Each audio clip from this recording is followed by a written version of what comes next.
Dans cette petite capsule, on va voir comment on peut utiliser efficacement pour mettre en valeur nos données les barres de progression. Comme vous pouvez voir ici, j'utilise les barres de deux façons.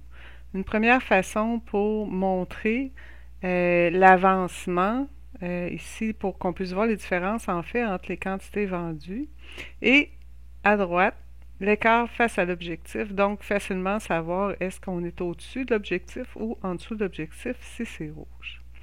Vous allez voir, c'est très facile d'obtenir ce résultat-là. Néanmoins, juste avant, un petit rappel d'aimer la vidéo si vous avez apprécié le truc.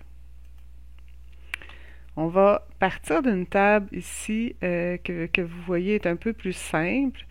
C'est plus difficile là, de voir est-ce que les gens, qui a vendu le plus ou qui a le plus d'écart face à la cible, qui est plus loin d'atteindre sa cible.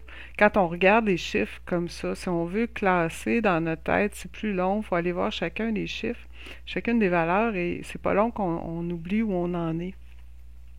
C'est pourquoi c'est super utile d'avoir les barres de progression. On attire l'œil, on attire le regard des utilisateurs vers ces nombres-là.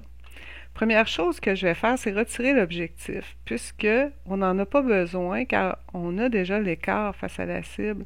C'est comme une information qui n'est pas nécessaire actuellement dans ce visuel-là. Donc, j'enlève l'objectif. Ensuite, ce qu'on va faire, c'est, ce que j'ai déjà fait en fait, c'est de me créer deux variables, deux mesures.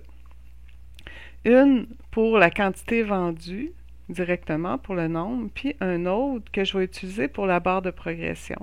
Si je reviens dans mon résultat de tantôt, vous pouvez voir que c'est séparé. Je l'ai d'un côté, ici, dans une colonne, puis je l'ai avec les barres dans l'autre colonne. Je vais vous dire ensuite pourquoi je le fais de cette façon.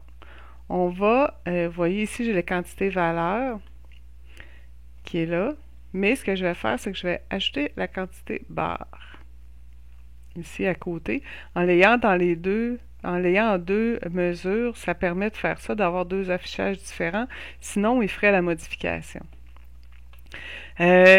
Pour aller ajouter la barre de progression, rapidement, moi, ce que je fais, c'est que je viens ici et je vais faire mise en forme conditionnelle et barre de données. Vous voyez, j'ai même pas besoin d'aller dans une autre page. Je pourrais, il y a d'autres façons de le faire en allant ici dans les paramètres, mais c'est vraiment ici que je préfère. Mise en forme conditionnelle, barre de données. Moi, j'ai déjà mes couleurs, puis je vais vous montrer éventuellement dans une autre capsule là, comment on peut venir changer les thèmes de nos Power BI, de nos rapports. Mais ici, j'ai déjà mes couleurs qui sont là, qui sont les couleurs que j'ai choisies. J'ai pas besoin de faire plus. Là, je pourrais faire OK là-dessus.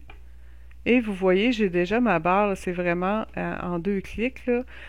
Sauf que, comme je vous disais, le problème pour moi ici de garder les valeurs dans la même colonne, c'est que soit sont à droite et ça fait comme pas de sens, soit je peux retourner la modifier, la mise en forme conditionnelle, barre de données, je peux modifier. Soit on les enlève, soit on les met, on peut changer l'alignement pour l'avoir à gauche, là, mais c'est jamais beau, donc je viens de l'enlever ici.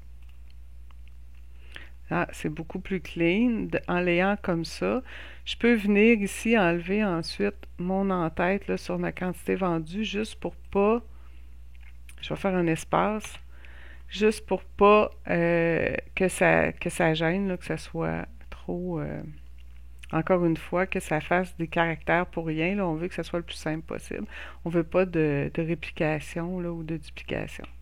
Pour l'écart face à l'objectif, ça va être la même chose. Je vais venir faire mise en forme conditionnelle, barre de données, puis c'est automatique. Comme il y a des valeurs négatives, ben, ces valeurs-là vont être en rouge. Je vais venir faire OK là-dessus encore une fois. Puis encore une fois, ben, la valeur reste là, mais je vais carrément venir l'enlever en l'enlevant ici. Puis si possible, ce qui est bien, c'est quand c'est un peu plus centré que ça, puis qu'on a les mêmes limites, ça fait qu'on peut toujours venir les changer. Le plus bas, c'est 69, je pourrais dire moins 100, pour le minimum, puis 150. Allons-y donc avec moins 150 et 150. Et je fais OK ici. Donc, ce qui fait que euh, c'est beaucoup plus beau comme ça, en tout cas pour moi. Donc, je pense qu'on a quand même atteint notre objectif ici. J'espère que vous avez apprécié mon petit truc. N'hésitez pas, faites j'aime, abonnez-vous et on se revoit pour une prochaine capsule.